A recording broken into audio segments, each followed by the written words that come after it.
Hello friends, welcome to my new video and I hope you all are doing well.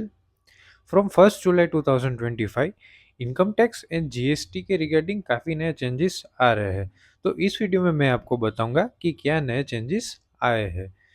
तो I hope ये video आप and तक देखें and please comment में मुझे बताइए कि आपको वीडियो कैसा लगा। सबसे पहले मैं आपको ईवे बिल के रिलेटेड अपडेट दूंगा, जिसमें ईवे बिल का नया पोर्टल लॉन्च हुआ है, that is eway bill 2.0 portal.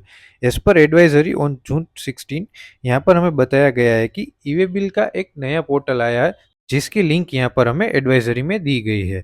जैसे ही आप लिंक पर क्लिक करोगे, यहाँ पर हम ईवे बिल 2.0 के पोर्टल पर आ जाएंगे। ये जो ईवे बिल का पोर्टल है वो पुराना ही है, इसमें कुछ भी चेंजेस नहीं है। ये सिर्फ टैक्स पेयर ज़्यादा होने की वजह से टैक्स पेयर को प्रॉब्लम ना हो एक्सेस करने में, उस वजह से ये नया पोर्टल का लॉन्च किया हुआ है। नेक्स्ट अपडेट है that is filing of pending GST returns. अगर आपके पुराने 3 साल के जीएसटी रिटर्न्स फाइल करने बाकी है तो वो आप 31 जुलाई 2025 तक कर पाओगे, उसके बाद से नहीं कर पाओगे।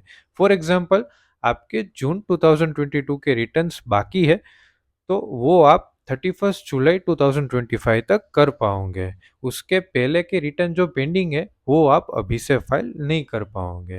यहाँ पर मैं आपको एग्जांपल देता हूँ कि अगर आपका जून 2022 का जीएसटीआर 3B एंड 1 बाकी है तो वो आप अभी कर पाओगे। For is of reference advisory में हमें यहाँ पर नीचे इलास्ट्रेशन दिया गया है, जिसमें डिफरेंस फॉर्म की डिटेल है एंड जो रिटर्न अभी ब्लॉक हो जाएगा उसकी रिटर्न की पीरियड हमें दी गई है। तो यहाँ पर जीएसटीआर 1 वो जून 2022 का ये लास्ट मंथ है जो आप अभी फाइल कर सकोगे। उसके बाद यहाँ पर एनुअल रिटर्न्स भी दिए गए हैं, जिसमें जीएसटीआर 4 और उसमें हमें एनुअल रिटर्न की ईयर बताई गई है। जैसे कि FY 2021-22 का रिटर्न आप 31 जुलाई 2025 तक ही कर पाओगे। उसके बाद जीएसटीआर 9NC, जिसमें हमें ईयर दिया गया है फाइनेंशियल ईयर 2020-21, तो वो आप 31 जुलाई 2025 तक ही कर पाओगे अगर आपका पेंडिंग है। तो ये अपडेट को ध्यान में रखिए और अगर आपके जीएसटी रिटर्न्स पेंडिंग है तो जल्द से जल्द उसे फाइल कर दीजिए। उसके बाद नेक्स्ट इंपॉर्टेंट अपडेट है that is locking of GSTR 3B। From जुलाई 2025 आप जीएसटीआर 3B में जो लाइबिलिटी ऑटो पॉपुलेट होती है उसको एडिट नहीं कर पाओगे। यानी कि जब आप जुलाई का जीएसटीआर 3B फाइल करोगे, उस टाइम अगर आपको लाइबिलिटी में कुछ भी एडिट करना है तो वो आप मैन्युअली नहीं कर सकोगे। वो आपका जीएसटीआर 3B लाइबिलिटी के लिए लॉक हो जाएगा। तो यहाँ पर आप ध्यान रखिए, जिस तरह से आप अपना जीएसटीआर 1 फाइल करोगे उस हिसाब से आपकी जीएसटीआर 3B जो है उसमें लाइबिलिटी आपकी लॉक हो जाएगी और वही टैक्स आपको भरना पड़ेगा। अभी नेक्स्ट अपडेट हमारा आता है रिगार्डिंग टू इनकम टैक्स। तो जैसे कि हमारा फाइनेंशियल ईयर 2024-25 का इनकम टैक्स रिटर्न का फाइलिंग ड्यू हो गया है।